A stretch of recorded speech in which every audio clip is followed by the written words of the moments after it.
palavra está com o pastor Leandro.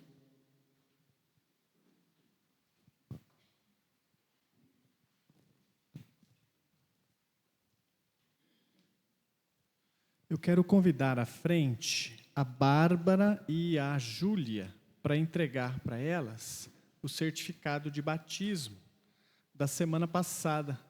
Infelizmente, na semana passada, nos esquecemos de entregar, mas hoje não vai faltar. Então, está aqui, Bárbara, Deus abençoe em nome de Jesus, tá bom? E aqui, Júlia, Deus te abençoe em nome de Jesus. Vamos orar, agradecendo a Deus pela vida delas? Feche os olhos, curva a sua cabeça. Pai, mais uma vez, obrigado pela vida da Bárbara e da Júlia, porque a semana passada, elas, ó Deus, cumpriram o mandamento do Senhor, se batizando, assumindo um compromisso público de fé contigo. Que o Senhor abençoe essas meninas, ó Deus, que elas possam aprender a crescer na fé e que o Senhor derrame sobre elas, ó Deus, a cada dia, mais da sua graça, bondade e misericórdia, em nome de Jesus. Amém. Meus parabéns, Deus abençoe, viu? Tá bom? E também, pedido da minha esposa, tem que atender os pedidos da minha esposa. Ela me pediu para reforçar o evento na sexta-feira, de uma forma especial. Por quê? O Davi não vai se casar aqui em Paulínia, não vai se casar aqui no estado de São Paulo. Ele vai se casar lá em Manaus, aliás, lá em Itacoatiara. Eu sei que os irmãos não vão poder ir no casamento dele. Tem que pegar um avião, depois pegar mais 5 horas de ônibus para chegar lá. Então é muita coisa, muito gasto. Então essa vai ser a oportunidade de, na sexta-feira, pensarmos juntos no casamento deles. Porque eles estarão fazendo o noivado deles aqui, nessa semana agora, quarta-feira, o que tudo indica, ou quinta. E na sexta-feira aqui, eles já vão estar noivos, e já vão estar fazendo esse chá de Pix, que a gente chama chá de panela, né? E é uma forma de estarmos juntos com ele no casamento, não o casamento propriamente, mas nos preparativos do casamento dele. Então, que você possa estar presente, nem que seja para estar só fisicamente presente, será importante para ele sentir o carinho, a oração dos irmãos nessa sexta-feira à noite, tá bom? Então a gente pediu para reforçar isso. Mais do que o Pix, né? Não importa, se você for dar um Pix para ele ou não, isso é indiferente. O que realmente importa é a sua presença aqui na sexta-feira, tá bom? Vamos meditar na palavra do nosso Deus. Isaías, capítulo 6. Nós vamos ler todo o capítulo 6 de Isaías. E nós vamos meditar na palavra de Deus.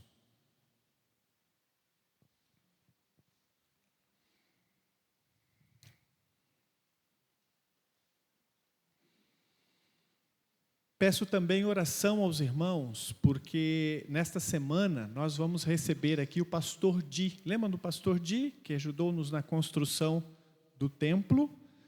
O pastor Di está com a sua equipe aqui novamente no estado de São Paulo, na região de Campinas. Eles hoje já estão pregando em vários locais, a partir de toda esta semana, estão visitando várias igrejas, vários trabalhos, com vários tipos de trabalhos diferentes, e o pastor Di vai estar aqui conosco, tanto amanhã, 7h30 da noite, no projeto, pregando a palavra para as pessoas aqui. Depois ele volta na quarta-feira, 7h30, também para pregar no projeto de jiu-jitsu, e prega a nós no domingo à noite, na semana que vem. Então eu peço a você para trazer os seus visitantes, seus convidados. Provavelmente, penso eu, será uma mensagem evangelística. O objetivo deles é ganhar pessoas para Jesus.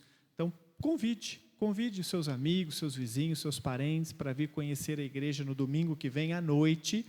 E vamos orar para que o pastor Di possa ser usado por Deus para expor o evangelho de uma forma clara, a fim de que todos que estiverem nos visitando possam ouvir a mensagem, entendê-la e, quem sabe, com a graça de Deus, responder à mensagem com fé no Senhor Jesus. Amém?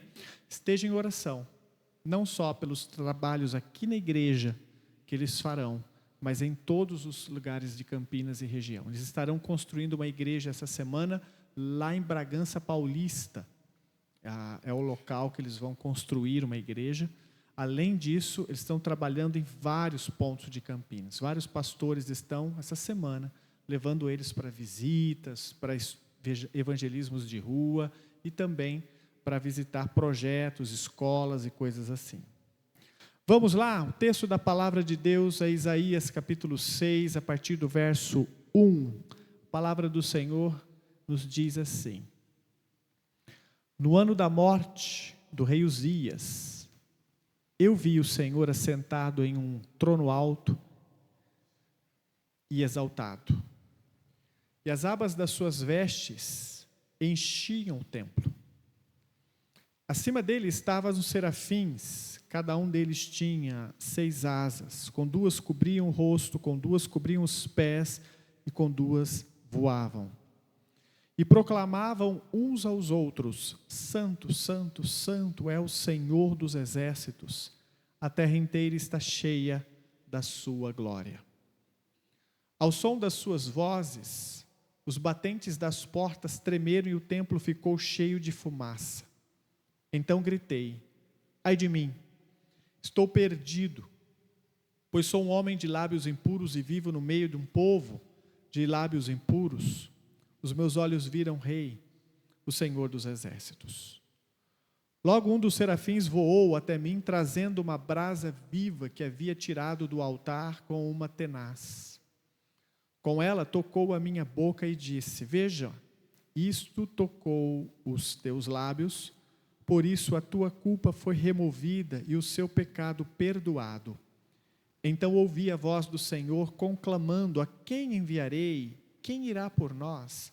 Eu respondi: aqui estou, envia-me. Ele disse: vá e diga a este povo, escutem com atenção, mas nunca entendam. Observem bem, mas jamais percebam. Torne insensível o coração deste povo, torne surdos os seus ouvidos e feche os seus olhos, que eles não vejam com os olhos, não ouçam com os ouvidos, não entendam com o coração, para que não se convertam e sejam curados. Então eu perguntei: até quando, Senhor? Ele respondeu: até que as cidades estejam em ruínas e sem habitantes, até que as casas fiquem abandonadas e os campos estejam totalmente devastados, até que o Senhor tenha enviado todos para longe e a terra esteja totalmente desolada.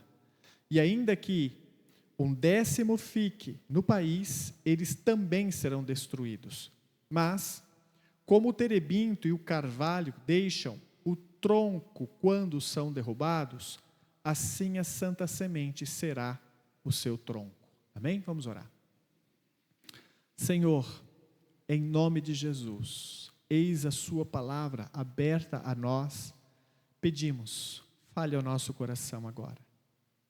Abra nosso entendimento, não só para entender essa passagem, mas principalmente para trazê-la em prática em nossas vidas, em nosso coração. Aviva nosso coração, encha-nos do teu Santo Espírito, em nome de Jesus Cristo. Amém. Isaías capítulo 6, sem dúvida, é um dos capítulos mais importantes da Bíblia. Este capítulo responde a algumas das perguntas mais interessantes acerca do Senhor. Perguntas do tipo: quem é Deus? Perguntas do tipo: quem é o homem? Perguntas do tipo: como um pecador pode permanecer diante de um Deus tão santo? Como Deus chama pessoas para servi-lo? Esse texto responde às questões mais importantes das nossas vidas. O capítulo acontece num momento muito especial também. Aliás, ele começa o capítulo anunciando uma tragédia. É o ano da morte do rei Uzias. E talvez você não saiba quem foi Uzias. Uzias foi um dos grandes reis de Israel, de Judá, um dos melhores. Uzias foi servo do Senhor. Durante todo o seu reinado, ele fez, diz a Bíblia, aquilo que o Senhor Deus lhe pedia. Uzias foi um bom rei, servo do Deus Altíssimo. O ano é mais ou menos 740 a.C., portanto, há mais de 2.700 anos atrás. Enquanto Israel perde o seu terreno para o reino do norte está perdendo a sua terra, Isaías contempla o verdadeiro, aliás, enquanto Judá está perdendo o seu rei terreno, Isaías está contemplando o Rei dos Reis e o Senhor dos Senhores. Enquanto há uma dúvida no coração do povo, será que o sucessor de Uzias será um rei tão bom como foi o seu pai? Será que este próximo rei continuará conduzindo a nação na presença do Senhor? Isaías começa o capítulo com a seguinte visão: eu continuo no trono, eu continuo reinando, eu sou o rei que jamais morre, eu sou o rei que nunca perde o controle da história, eu sou o rei soberano sobre toda a terra por todo o tempo. Então o capítulo 1, o verso 1, já traz para nós uma mensagem poderosa. A mensagem de que, independente da circunstância adversa que você esteja passando aqui, não importa o que seja, Deus continua no controle absoluto de todas as coisas. E mesmo que você tenha a tendência de pensar que Ele perdeu a mão, né? Já ouviram essa expressão? A boleira perdeu a mão. O que quer dizer? Ela fez um bolo que não deu certo, não é isso, Nice? O pedreiro perdeu a mão, ele fez uma casa torta, não ficou boa, né? Deus nunca perde a mão, Ele nunca erra, Ele nunca se engana, Ele nunca falha, nunca fracassa, nunca tropeça, nunca faz nada que não seja ou simplesmente perfeito. Então tudo na sua vida, independente de você ler como algo bom ou ruim, acredite em mim, está vindo das mãos de um Deus perfeito que tem um propósito por trás de todas estas coisas. É assim que começa o capítulo 6 de Isaías. Deus mostrando a esse profeta: fique tranquilo, fique calmo, eu continuo no poder. Amém? Isso nos leva ao nosso tema desta noite. Quando os tronos da terra são abalados, o trono de Deus permanece soberano, absoluto, inabalável. Amém? E nós podemos aprender algumas lições muito interessantes nesse capítulo sobre quem é o Senhor, quem somos e qual é a missão que Ele tem para nós. Porque assim como Ele também chamou Isaías naquele dia, Ele também nos chama. Assim como Ele trabalhou na vida de Isaías naquele dia, Ele também trabalha nas nossas vidas. E Ele quer nos usar para a glória e honra do Seu nome. Amém? Primeira coisa que precisamos aprender aqui é que a santidade de Deus revela a sua glória. Primeiro ponto. Os versos de 1 a 4, ele começa dizendo: eu vi o Senhor assentado num trono alto e exaltado. Você já imaginou o tamanho do poder da visão que Isaías teve?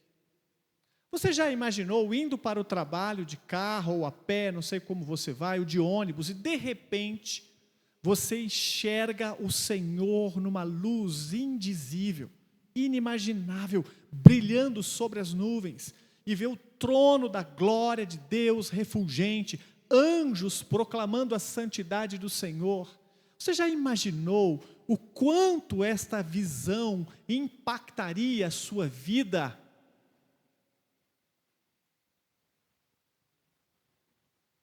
Ele diz: eu vi, foram os meus olhos que contemplaram, eu vi o Senhor assentado num trono alto e exaltado. Não é uma visão qualquer, não é a visão de algo meramente insignificante, é a visão mais gloriosa que um homem poderia ter na vida.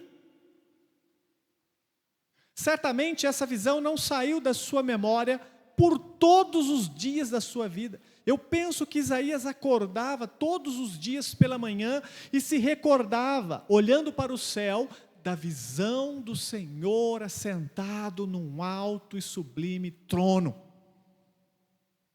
Eu imagino Isaías nos dias mais difíceis do seu ministério, enfrentando perseguição e batalhas, e ele vendo o Senhor assentado num alto e sublime trono. Eu imagino Isaías no dia da sua morte, e podendo então dizer ao Senhor: Deus, finalmente, eu deixo a terra, e vou para aquele lugar onde eu te vi, e vou estar face a face ao Senhor de novo, e vou poder sentir de novo tudo o que eu senti naquele dia em que eu te vi, num alto e sublime trono.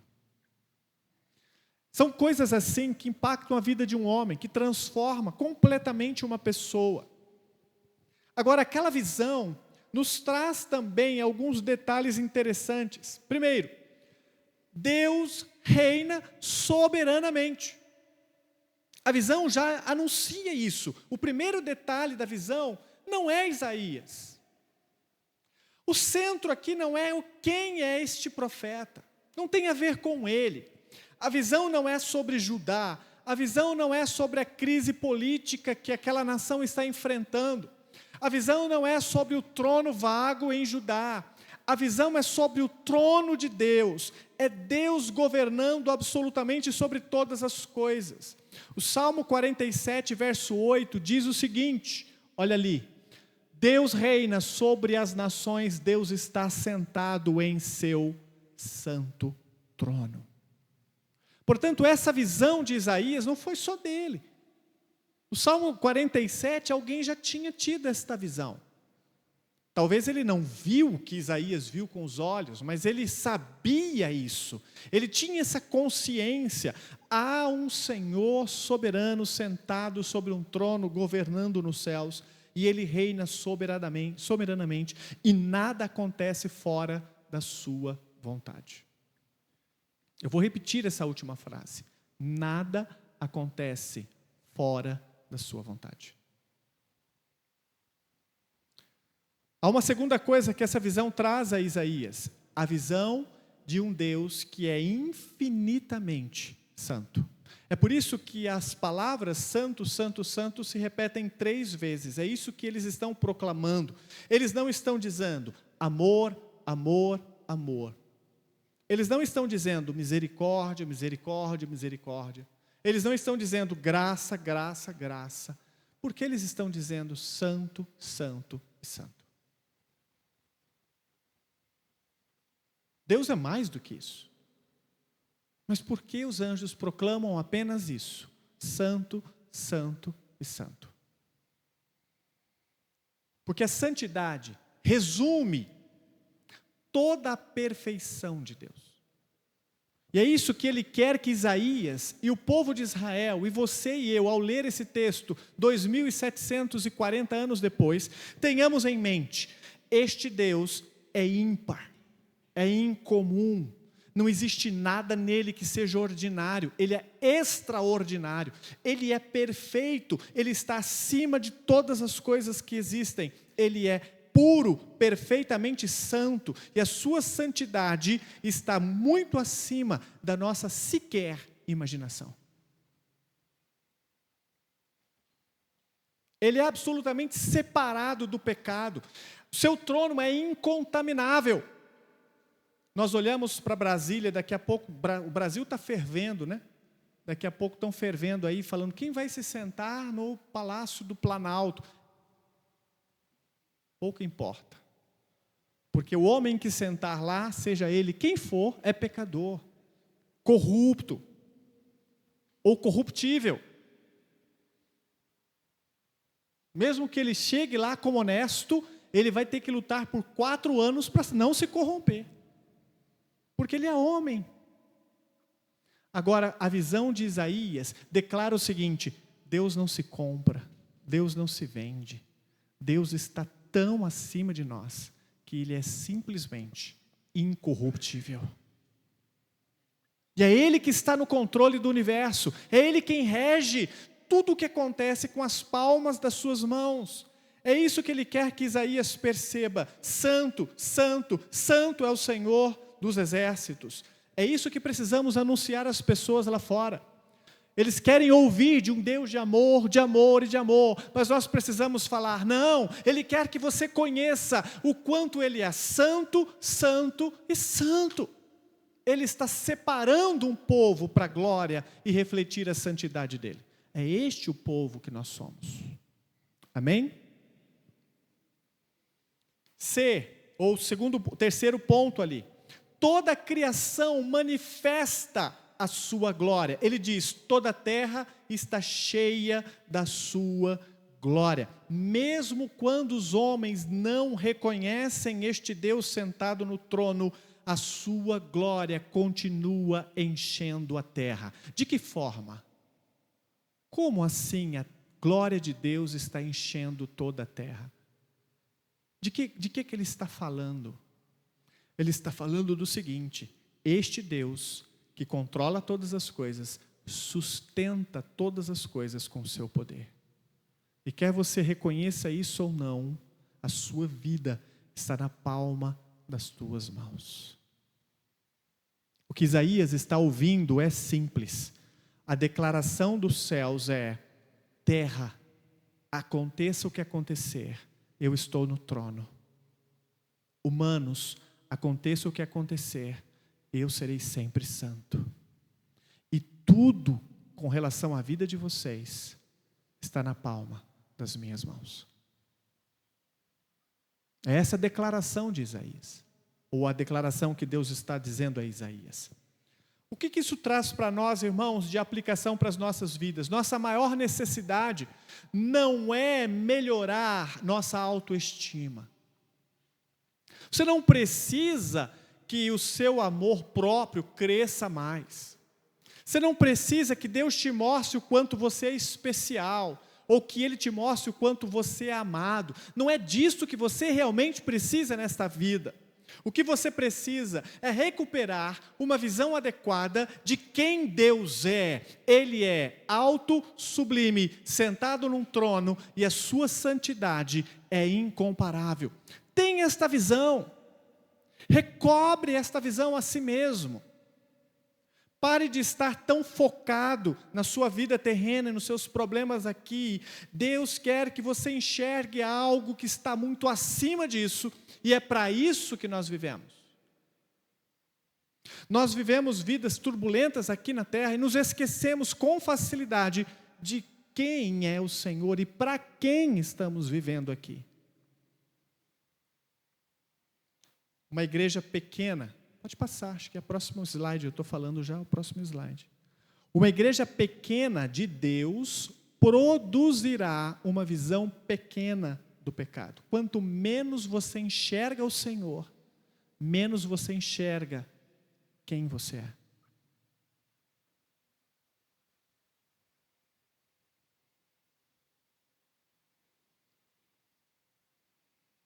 E uma visão grande de Deus produzirá verdadeira adoração. Quando é que você realmente adora o Senhor? Quando você o enxerga como Ele é e o valoriza como Ele é. Você não o adora por causa das coisas que Ele te dá. Você o adora por quem Ele é. Senhor, eu te louvo nesta noite aqui neste lugar, independente das circunstâncias da minha vida, porque o Senhor é santo, é bom, é gracioso, é maravilhoso. Amém? Precisamos recobrar, irmãos, relembrar esta verdade, todos os dias. Todos os dias. Segundo ponto, a santidade de Deus revela o pecado do homem. Agora nós avançamos até o verso 5. Aquela visão de um Deus tão soberano, tão grandioso, tão santo, traz a Isaías uma noção de morte. Essa perspectiva que ele tem, estou morrendo, eu vou morrer. Como é que pode Isaías estar vendo a Deus e achar que vai morrer? Por que que ele achava que iria morrer? Bom, você precisa entender como o livro de Isaías está sendo escrito por ele. Ao longo dos 5 primeiros capítulos, ele vai destilando várias acusações aos pecados do povo de Israel e das autoridades, dos reis e tudo. Ele vai proclamando vários ais disso, ai daqueles, ai daqueles, ai daqueles, e vai proclamando sentença de juízo na vida dessas pessoas. Quando chega no capítulo 6, Deus lhe mostra quem ele é, e a primeira coisa que ele enxerga logo em seguida não é como o pecado está invadindo o palácio do Planalto, o Senado. Não, ele não está nem aí com essas pessoas. A única coisa que ele consegue enxergar agora é quanto ele é indigno diante deste Deus Santo.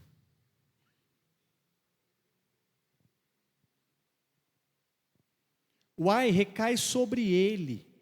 Ele está dizendo, ai de mim, estou morrendo, sou tão indigno, tão imerecedor, essa visão é tão sublime, ela é tão santo, que eu simplesmente estou desaparecendo diante dele. Essa mesma percepção foi também expressa por outros profetas que tiveram encontros com Deus. Aliás, há um texto interessante onde o próprio apóstolo Pedro tem essa noção sobre o Senhor Jesus. Ele está pescando sem a roupa, né? Está exposto. E quando ele vê Jesus, ele se cobre, ele se prostra, com a atitude de estou numa posição, numa situação indigna diante de um Deus Santo. Todos que tiveram um encontro com o Senhor têm um imenso sentimento de morte, porque é tamanha glória, tamanho o poder, tamanha santidade, que ele simplesmente não consegue olhar para o Senhor. Moisés mesmo não conseguiu olhar para o Senhor. Ele ficou 40 dias diante da glória de Deus, e a Bíblia diz que quando ele desceu do Monte Sinai, o seu rosto brilhava, só por ter estado em contato com a glória de Deus. Ele brilhava por vários dias.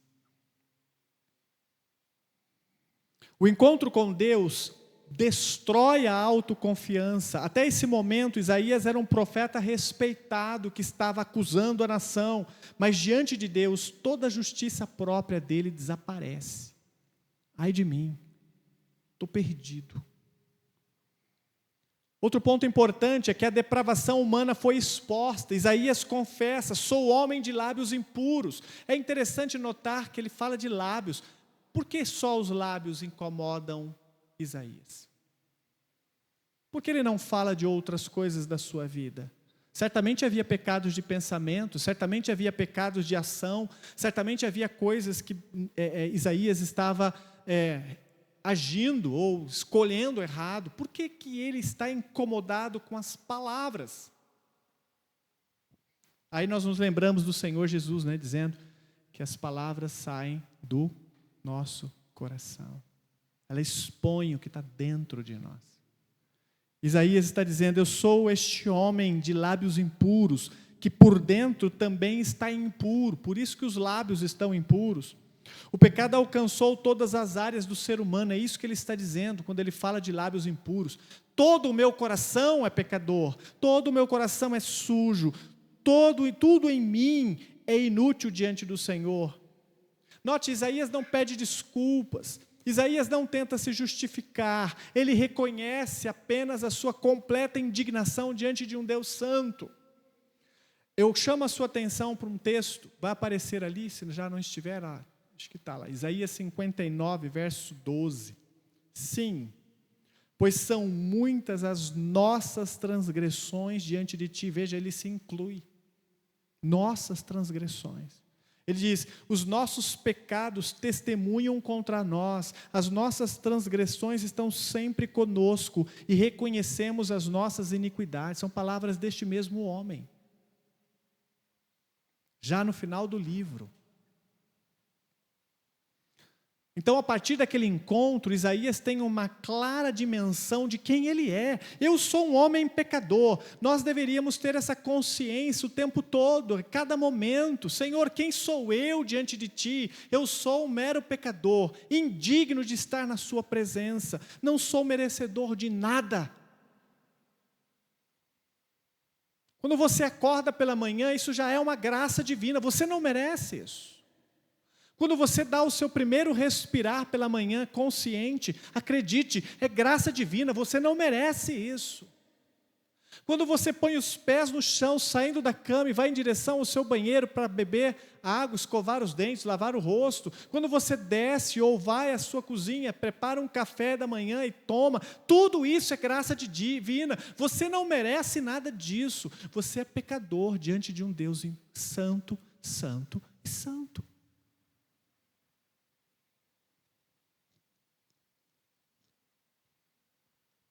Portanto, quanto mais conhecemos quem o Senhor é, menos confiante em nós mesmos nós estamos. Quanto mais clara esta visão de quem Ele é, mais nós temos a noção de que dependemos dEle.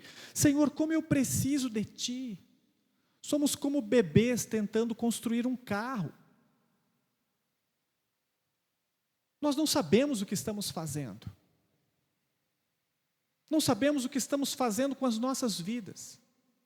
Todas as nossas escolhas estão contaminadas com o pecado. Todas as palavras que saem dos nossos lábios estão contaminadas com o pecado em nós. Nossos relacionamentos estão manchados com o pecado.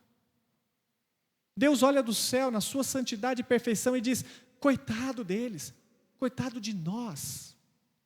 Se eu não os amar, se eu não intervir, se eu não for a eles com a brasa viva que sai do altar, eles estão completamente perdidos, são indignos, nunca vão conhecer o propósito pelo qual eu os fiz.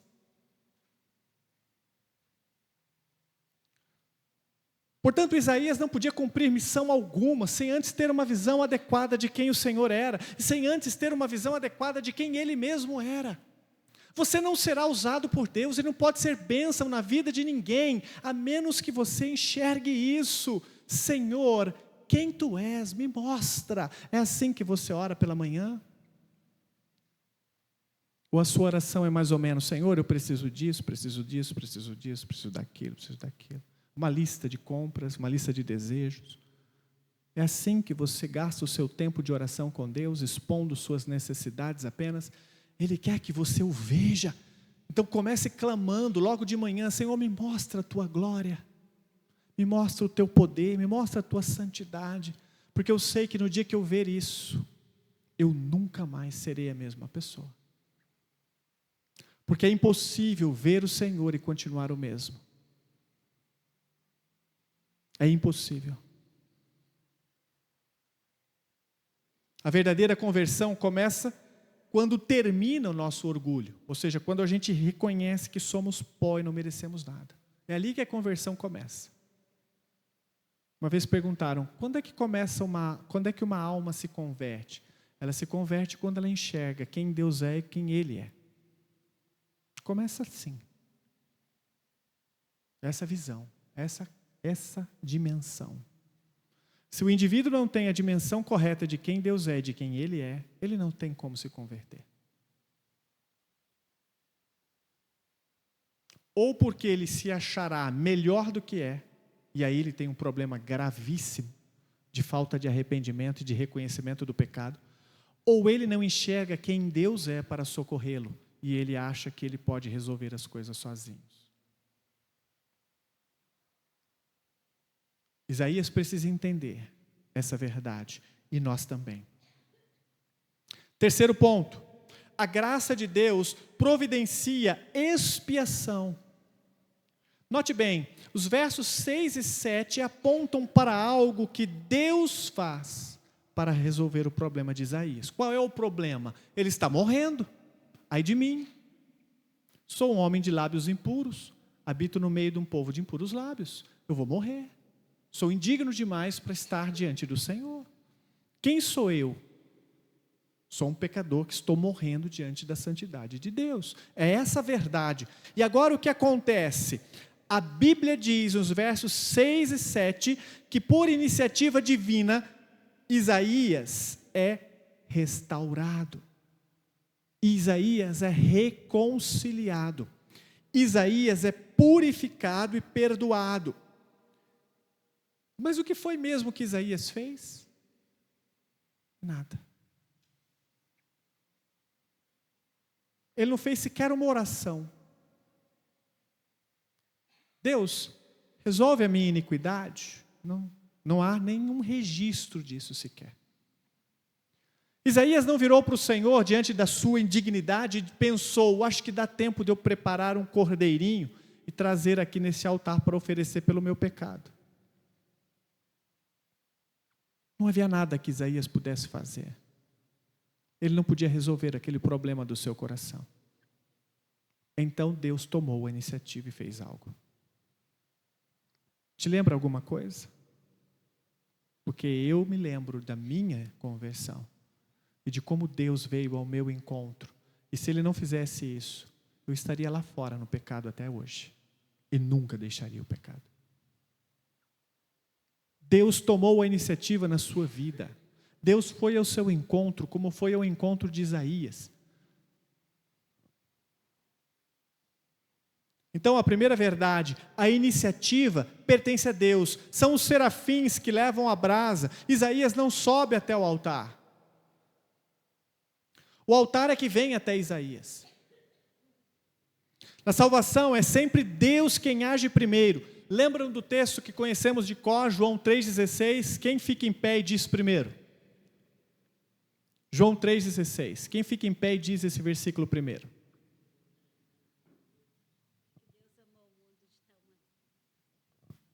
Porque Deus amou o mundo de tal maneira que deu seu Filho unigênito, para que todo aquele que nele crê não pereça, mas tenha vida eterna. Como é que esse versículo começa? O homem amou a Deus de tal maneira. Foi assim que começou o versículo de João 3,16? Não é assim. Deus amou.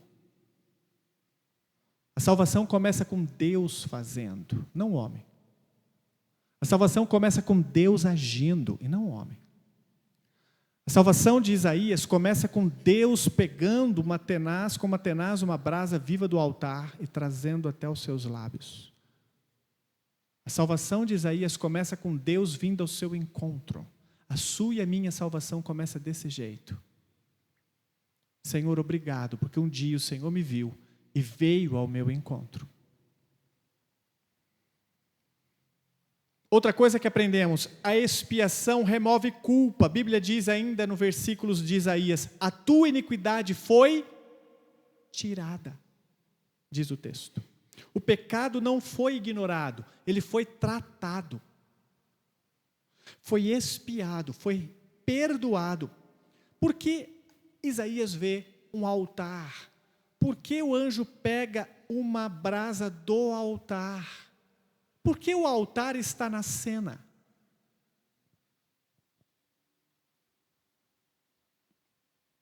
Para que existia um altar no Antigo Testamento? Qual era a função? O que acontecia no altar? Você se lembra? O altar acontecia ali os sacrifícios expiatórios. Era onde o povo de Israel entregava as ovelhas pelos pecados. Naquele altar, as brasas estavam incandescentes o tempo todo, porque o animal era queimado, parte dele sobre o altar. Em outras palavras, as pessoas conseguiam o perdão dos seus pecados mediante a expiação, ou seja, uma substituição. O ovelha, o carneiro, está morrendo no meu lugar, pelo meu pecado. Sabe por que Isaías está enxergando um altar agora? Porque Deus está dizendo e mostrando para ele: é preciso expiar o seu pecado, Isaías. Para resolver o seu problema, alguém precisa derramar sangue no altar. E só é possível que as brasas toquem você se elas saírem do altar de sacrifícios. Para onde Isaías está sendo levado a enxergar? A graça de Deus providencia um substituto. A graça de Deus providenciou um substituto para Isaac no alto do Monte Moriá, estão lembrados? A graça de Deus providenciou um substituto para Isaías agora. Ele não precisa oferecer nada. Deus mesmo estaria tirando do altar aquilo que era necessário para expiar o pecado dele. Jesus é o verdadeiro altar, Jesus é o verdadeiro sacrifício, Jesus é o verdadeiro cordeiro. Foi assim que João Batista o identificou lá em João capítulo 1, eis o verdadeiro cordeiro de Deus que tira o pecado do mundo. Não tenha dúvida, você só está sentado aqui e tem a salvação, caso você de fato a tenha, porque Jesus Cristo foi sacrificado naquele altar que Isaías verificou, ouviu. O sangue dele cobriu aquele altar todo.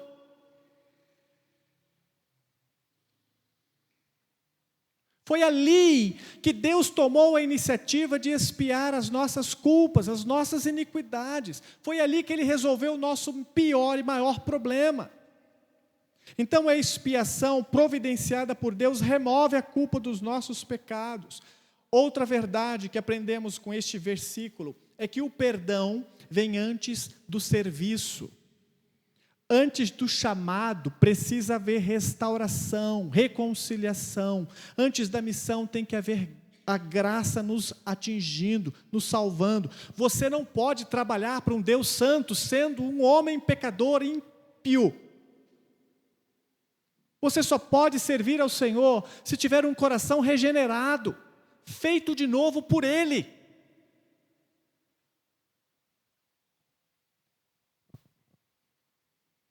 Isaías tinha uma missão terrível pela frente, e ele não tinha força, nem poder, nem autoridade para fazer essa missão. Então, o que acontece antes da missão? A salvação, a restauração, o perdão dos pecados. Agora você está pronto para o trabalho, porque eu salvei você, curei você, limpei você. Como nós, pecadores, podemos fazer o trabalho de um Deus santo assim? Como ousamos pregar, cantar? Como ousamos ensinar, aconselhar? Como ousamos entrar na presença de um Deus tão glorioso, sem termos sido transformados pelo poder da graça de Deus?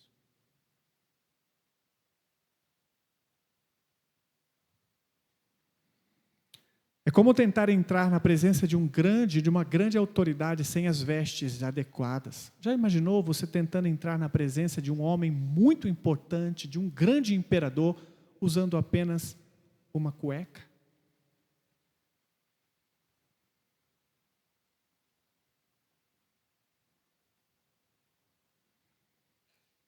Para entrar na presença de Deus, as suas roupas, seu coração precisa ser transformado. E Ele precisava providenciar isso por nós, porque nem isso nós éramos capazes de fazer. Novas vestes, novo coração, tudo tem que ser novo, senão vocês não podem nem estar na minha presença e nem fazer a minha obra. Isso nos deixa numa posição. Qual posição? Por que você está aqui? Por que você serve? Nós fazemos tudo isso porque nós fomos perdoados. Nós não estamos aqui para sermos perdoados. Nós estamos aqui porque já somos perdoados. Ele já tocou os nossos lábios com as brasas que Ele tirou do altar. Só que elas não eram de fogo, eram cravejadas com o sangue de Jesus. Quarto lugar, a graça produz obediência. Presta atenção, Deus declara: quem irá? Quem há de ir por nós? A quem enviarei? Diz o verso 8. Não é isso que ele declara? A quem enviarei? Quem irá por nós? Por que Isaías ouve essas perguntas do trono da graça? Eu fico imaginando, por que ele tem que ouvir a pergunta? Não parece óbvio que o autor queria usar Isaías no processo? Por que ele faz a pergunta? Quem irá por nós? Eu vejo aqui uma graça imensa, irmãos. Deus não precisa que ninguém vá por Ele. Precisa? Ele não precisa. Ele é poderoso suficientemente para providenciar o seu próprio testemunho. Ele não precisa do meu testemunho. Mas assim como ele disse a Isaías que há uma necessidade, há um trabalho a ser executado, é como se ele estivesse dizendo: eu tenho um trabalho santo demais para ser feito. Agora que eu te purifiquei, você estaria interessado em fazer esse trabalho? Você estaria interessado em se envolver na minha obra? Agora que eu te salvei, note bem, há um processo, há uma sequência lógica. Primeiro, Deus revela a Isaías o que ele precisa ver. Precisa ver quem Deus é, precisa ver quem é. Depois, Deus convence Isaías de que ele é pecador, pela própria visão. Depois, Deus mostra a Isaías que a purificação vem dele, e Deus o purifica. Só depois, ele tem condições de dar uma resposta ao Senhor: eis-me aqui, envia-me a mim. A obediência é consequência. Servir a Deus é consequência.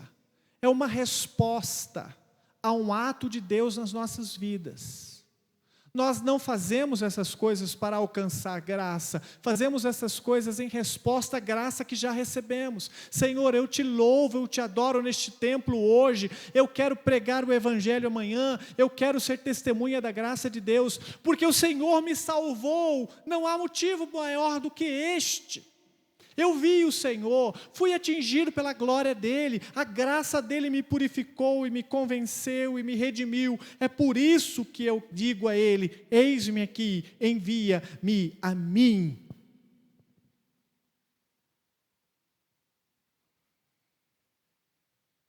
Engana-se aqueles que entendem ou que pregam uma doutrina diferente, onde o homem conquista sua salvação por mérito ou por obras, porque ele está invertendo o processo de Isaías capítulo 6. Invertendo completamente o processo. Não. Deus nunca trabalhou com o processo inverso. Sempre aconteceu assim. Deus primeiro mostra quem Ele é, quem você é, e depois Ele te purifica, te salva, te redime. Agora você está habilitado para trabalhar. Ele fez isso com Israel. Lembram? Lembram do povo de Israel? Deus mostrou ao povo de Israel quem ele era. Quando? 10 pragas no Egito, sustento no deserto, Monte Sinai. Quem eu sou? O povo olhava para o monte e tremia de medo. Porque é esse o Deus que nós servimos. Deus tinha que mostrar isso ao povo. Depois mostrou quem o povo era. Pecador. 10 mandamentos. Para então depois fazer eles entrar na terra prometida, e então ser ali o povo santo. Até esse momento eles não tinham condições de entrar na terra prometida. Deus está fazendo o mesmo processo com Isaías, faz o mesmo processo com nós através de Jesus Cristo. É a mesma ordem, a mesma sequência. Quem contempla a glória de Deus, deseja servi-lo, e não o oposto. Eu não quero servir a Deus para ver a glória dEle. Eu quero servir porque eu já vi a glória dEle. Eu sei quem Ele é, sei o quanto Ele me ama e sei o quanto isso pode transformar uma vida. É por isso que eu quero ser porta-voz da graça de Deus, das boas novas. Amém? Quinto, Deus chama seus servos para uma missão difícil.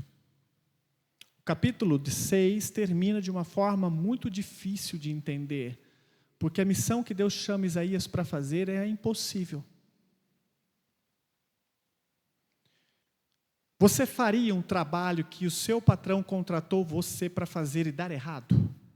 Você trabalharia para fazer um carro que nunca vai andar?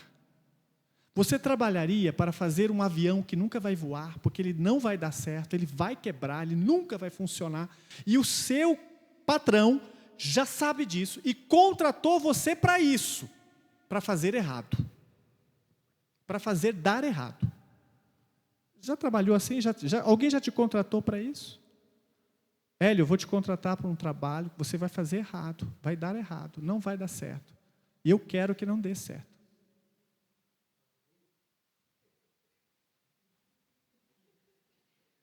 Se o dinheiro é seu, né?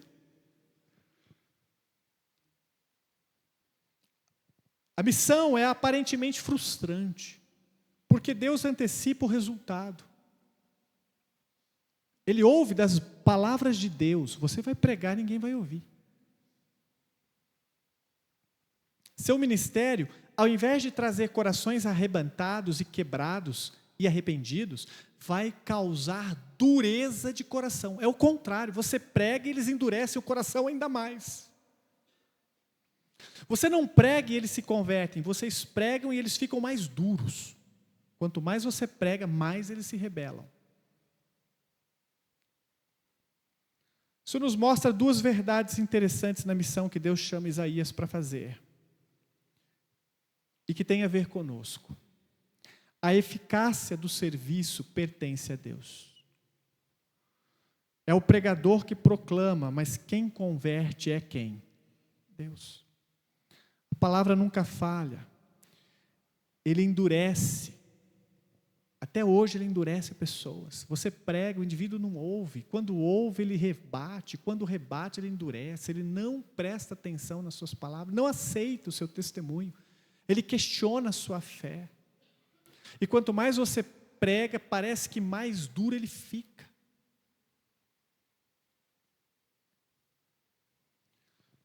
Nós também fomos chamados para testemunhar a um povo que também não vão, na sua maioria, ouvir. A maioria dos brasileiros não vão ouvir a mensagem do Evangelho. Mesmo que nós preguemos no poder do Espírito, a nação não vai se converter. Por quê? Porque a mensagem também é uma mensagem de condenação. Deus também quer que você pregue para que o indivíduo não tenha desculpas diante dele. Para que diante da glória de Deus, um dia ele vai estar, ele lembre, a Thaís pregou de Jesus para mim, e eu nunca ouvi, não posso dizer que não conhecia a graça, ou que nunca ouvi sobre Jesus. Eu ouvi porque a Bárbara testemunhou para mim, mas eu não quis aceitar. Outra verdade, Deus preserva um remanescente. Olha a mensagem no final. Ela tem um capítulo encerrando com uma mensagem difícil. Isaías é chamado para uma missão que não vai funcionar, que não vai dar certo, a sua igreja não vai crescer, as pessoas não vão se batizar.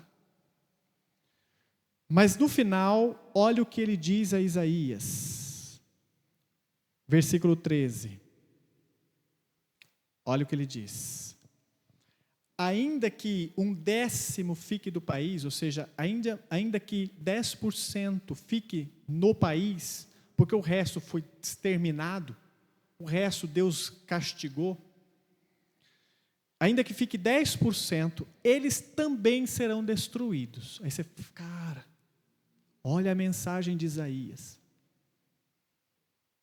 Vai morrer todo mundo, vocês vão morrer tudo. Deus vai condenar essa nação completamente. Essa era a mensagem. Aí ele diz assim, mas, e esse mas é assim que termina o livro de Isaías, mas, como o terebinto e o carvalho deixam o tronco quando são derrubados, assim a santa semente será o seu tronco. Você entendeu o que Isaías está ouvindo de Deus? É uma mensagem de esperança. O que Deus está dizendo para Isaías é o seguinte, tudo vai acontecer conforme eu disse, muita gente vai morrer, essa nação vai ser abandonada pelo Senhor, eles vão morrer todos, só que tem um detalhe, você já viu como o carvalho, quando cai, depois ele brota no mesmo tronco, outro carvalho? Eu vou fazer isso com essa nação, eu vou rejeitar toda esta árvore, esse carvalho todo vai cair, vai morrer, mas do broto vai nascer outro. É uma mensagem de esperança. Deus está dizendo, eu vou surgir com uma nova nação, um novo povo. De que povo você acha que Isaías está falando? De nós, povo do Senhor, a igreja de Cristo. Nós somos o broto que nasceu do carvalho que caiu, porque aquele carvalho é a nação de Israel que rejeitou o Messias. Adivinha quem brotou depois? Nós. Paulo ainda vai dizer, Que nós fomos enxertados à videira verdadeira, não foi isso? Nós somos enxertados como oliveira. Ou seja, nós somos aqueles que o Senhor então estava profetizando na mensagem de Isaías: eu farei essa nação me rejeitar, eles vão negar, eles vão abandonar tudo, e eu farei dos escombros surgir uma nova nação, um novo povo. Conclusão. Isaías entrou no templo como profeta, saiu dele completamente transformado. Ele viu um Deus absolutamente santo, um homem completamente pecador, uma graça mais do que suficiente, e testemunhou uma missão confiada por Deus. É a mensagem do Evangelho, antes do Evangelho. Porque exatamente assim Deus fez. Ele nos mostrou um Cristo maravilhoso. E ao mesmo tempo nós nos vemos como homens pecadores que somos. Depois Ele nos mostrou em Cristo uma graça mais que suficiente. E agora Ele nos mostra uma missão mais do que necessária. Ele pergunta ainda hoje a nós: quem enviarei? Quem irá por nós? Ele pergunta a mim, a ti: quem foi entre nós que viu o alto, que viu o Senhor, que viu Jesus, que viu o sangue, que viu a glória, a graça dele, que viu Jesus crucificado pela fé? Quem irá por nós? Pergunta o Senhor. Pergunta a nós, que fomos purificados, redimidos e transformados. Talvez você possa pensar: eu quero ir pelo Senhor. Então tá, amém, glória a Deus. Você já foi restaurado, foi purificado, foi transformado por Ele. Porque senão não adianta, você não vai fazer nada sem o Senhor. Se você quer atender o chamado de Deus na sua vida e ser testemunha dEle, dobre o seu joelho e comece a dizer ao Senhor: Deus, me mostra a Tua glória, me faça ver o Teu poder, a Tua graça, a Tua bondade. Porque se eu não enxergar isso claramente, como é que eu vou falar isso para alguém? Eu não posso testemunhar o que eu não vi. Eu não posso testemunhar de alguém que eu não conheço. Então você precisa começar a clamar agora: Senhor, o Senhor precisou mostrar a Isaías isso. Mostra para mim também. Talvez seja por isso que há tão pouco evangelismo hoje em dia. Porque há tão poucos crentes que conhecem a Deus. Porque aqueles que o conhecem de verdade não ficam calados e não devem ficar calados. Se o ficaram é porque se esqueceram da visão que tiveram. Que não seja o nosso caso. Amém? Vamos orar, fecha os olhos, curva a cabeça.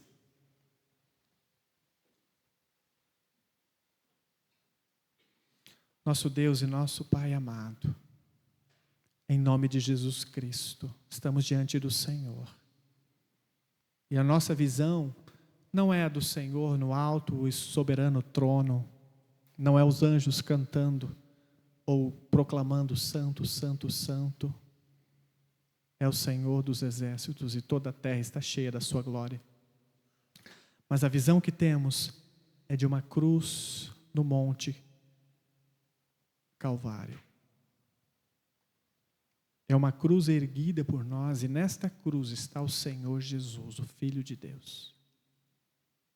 A nossa visão passa por este lugar onde o Senhor veio ao nosso encontro e nos salvou dos nossos pecados. Pai amado, em nome de Jesus, restaura essa visão em nós, Senhor. Restaura essa visão clara e definida em nosso coração. Que possamos ver, ó Deus, a Tua glória, Senhor Jesus. Que possamos ver o Teu amor, Senhor Jesus. Que possamos ver o Teu perdão, Senhor Jesus, e experimentar uma renovação. Que o sangue que o Senhor derramou sobre o altar da cruz possa varrer, ó Deus, os nossos pecados para longe. E que possamos ser refeitos para a glória do Senhor e então podermos proclamar que Tu és o Rei dos reis e o Senhor dos senhores. Ó Pai, leva-nos ao arrependimento como levou Isaías. Que nós possamos proclamar: ai de nós, Somos um povo impuro. Somos pessoas de lábios impuros. Faça-nos, ó Deus, enxergar o preço do nosso pecado no Calvário. E que nos renove, ó Deus, em nós o desejo de testemunhar, pois o Senhor nos enviou com este propósito.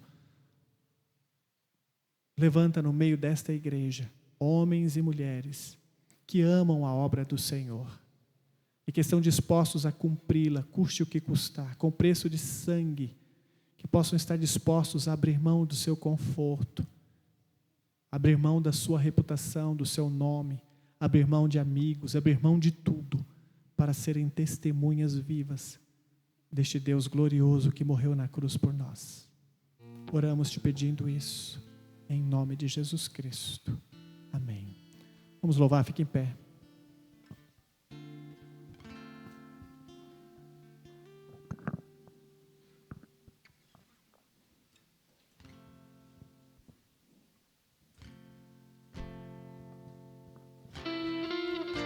Vamos finalizar com este louvor.